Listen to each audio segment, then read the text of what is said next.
Hello and good day. For the project setup that I was working on yesterday, I first continued checking the site status because our standard team is still reviewing the pages for the possible UI changes related to the internal linking issue. While waiting for their feedback, I focused on fixing another important concern in the meantime. One of the key tasks I worked on was completely removing the console warnings, specifically those related to the hydration mismatch issue. As you can see here, if I switch the language to English and then hit refresh, we no longer see any console warning errors about hydration mismatch. Everything loads correctly. Then if I switch the language to Korean and refresh again, the interface still retains Korean, and the console shows that the hydration mismatch issue is no longer present on this side as well. To achieve this, I refactored some of our project files, mainly the plugins and the language component. When I say language component, I'm referring to the component here at the top and also the one located at the very bottom of the page. Previously, the issue was caused by a conflict between this component and the store that I use to centralize shared logic. The store handles important functions such as switching the language both in the top section and in the bottom navigation area.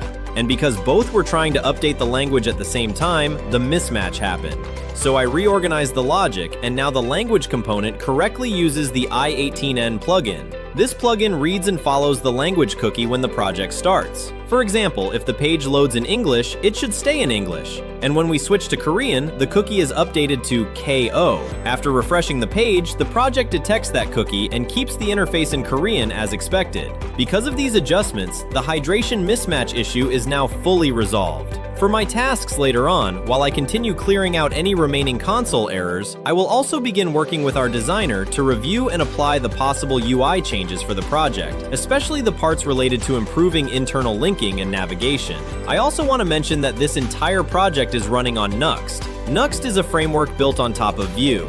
Vue itself is a single-page application framework, which is why, as I navigate through the different pages here, everything feels smooth and responsive, without reloading the entire content of the page.